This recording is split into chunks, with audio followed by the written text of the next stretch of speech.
अगर तुम एक टीनेजर हो और 2026 में ग्लो अप करना चाहते हो without any expensive products, then this video is for you. मैं तुम्हें कोई अनरियलिस्टिक रूटीन नहीं बताऊंगी, बस 10 ऐसी अमेजिंग हैबिट्स बताऊंगी जो मैं खुद हर रोज फॉलो करती हूँ। एंड तुम भी इन हैबिट्स को फॉलो करके इस साल अपना बेस्ट वर्जन बन सकते हो। तुम चाहे सारी हैबिट्स फॉलो करो या इनमें से कोई 5 हैबिट्स चूज करो जो तुम्हें लगता है कि तुम्हारे लिए सबसे ज्यादा बेनिफिशियल होंगी। एंड मुझे कमेंट्स में बताना मत भूलना कि तुम कौन सी 5 हैबिट्स फॉलो करने वाले हो। Now let's start with habit number 1। इसका मतलब कोई महंगा जूस या डिटॉक्स ड्रिंक नहीं है। तुम्हें बस एक ग्लास गुनगुना पानी लेना है और उसमें थोड़ा सा लेमन और 1 चम्मच हनी मिलाना है और तुम्हारा मिरेकल वाटर तैयार है। ये मिरेकल इसलिए है क्योंकि ये तुम्हारी बॉडी को अंदर से क्लीन करता है, डाइजेशन को इम्प्रूव करता है और तुम्हारी स्किन को एक हेल्दी नेचुरल ग्लो देता है। बस एक बात का ध्यान रखना कि पानी हल्का गुनगुना हो, गर्म नहीं। सुबह उठते ही चाय या कॉफी से पहले इसे पीने की आदत डालो, तुम्हारी बॉडी तुम्हें जेन्युइनली थैंक यू बोलेगी। सुबह उठने के बाद अपने फेस को ठंडे पानी से वॉश करो और कोई भी मॉइस्चराइजर या ऑयल से अपने फेस पर अपवर्ड डायरेक्शन में मसाज करो। ये मसाज तुम्हारे फेस से मॉर्निंग पफिनेस को दूर करेगी और ब्लड सर्कुलेशन को इंक्रीज करेगी, जिससे तुम्हारे फेस पर नेचुरली एक पिंकिश ग्लो आएगा और तुम्हारी स्किन बहुत ज्यादा हेल्दी और शाइनी लगेगी। मैं खुद डेली फेस मसाज करती हूँ और जब से मैंने ये करना शुरू किया है मेरी स्किन बहुत ज्यादा हेल्दी हो गई है बिना किसी एक्सपेंसिव स्किन केयर रूटीन के।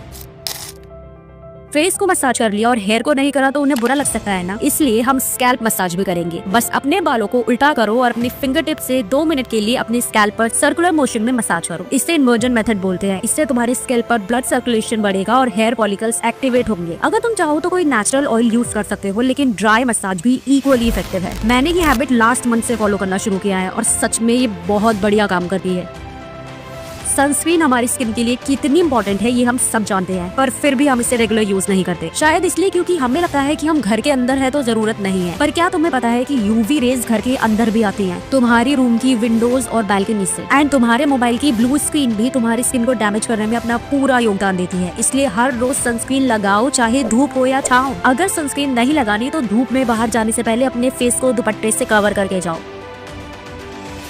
मैंने बहुत सारी लड़कियों को देखा है जो दिखने में बहुत ज्यादा प्यारी होती है, लेकिन उनका बैड पोस्चर उनके पूरे लुक को खराब कर देता है। अगर पूरा दिन फोन स्क्रॉल करने की वजह से तुम्हारी बैक भी बेंड हो गई है तो fix this now, because bad posture ना सिर्फ आपकी पर्सनालिटी को खराब करता है बल्कि तुम्हें बैक पेन जैसे कई सारे हेल्थ प्रॉब्लम्स भी देता है। तो कोशिश करो हमेशा सीधे होकर बैठो और सीधा होकर चलो। काम या पढ़ाई करते वक्त चेयर पर बैठो या फिर सपोर्टिव टेबल का यूज करो ताकि तुम्हें ज्यादा झुकने की जरूरत ना पड़े। This is the most important thing. लोग तुम्हारे मेसी हेयर और अनआयरन क्लोथ्स को इग्नोर कर सकते हैं, पर तुम्हारे येलो टीथ और मुंह से आने वाली स्मेल को हमेशा याद रखते हैं। एंड दूसरे लोगों के दिमाग में तुम्हारी एक इमेज बन जाती है कि यार वो तो बड़ी अनहाइजीनिक है, उसके मुंह से तो बहुत गंदी स्मेल आती है। और मैं श्योर हूँ कि तुम ऐसा बिल्कुल भी नहीं चाहते, इसलिए अपनी ओरल हाइजीन को हमेशा प्रायोरिटी दो। दिन में कम से कम 2 बार तो ब्रश करो यार, और अपनी टंग को क्लीन करना तो बिल्कुल मत भूलो, बिकॉज 80% बैड ब्रेथ वहीं से आती है। फैशन सेंस का मतलब है हाउ यू कैरी योरसेल्फ। हमेशा अपने कपड़ों को आयरन करके पहनो। एक सिंपल टी शर्ट भी अगर आयरन हो तो वो महंगी लगती है। Wear clothes that suit your body type and skin tone. Trend के चक्कर में ऐसे कपड़े मत पहनो जिसमें तुम पूरा टाइम अनकंफर्टेबल फील करते रहो और बिल्कुल भी कॉन्फिडेंट ना दिखो। तुम्हारे वार्डरोब में कुछ बेसिक चीजें हमेशा होनी चाहिए, जैसे plain white T shirt, blue jeans और simple white sneakers. And don't over accessorise. एक छोटी सी वॉच या मिनिमल इयरिंग्स तुम्हारे लुक को इंस्टेंटली एलिगेंट बना देता है। एक अच्छा परफ्यूम यूज करो, पर इतना भी मत लगा लेना कि सामने वाला बंदा बेहोश ही हो जाए।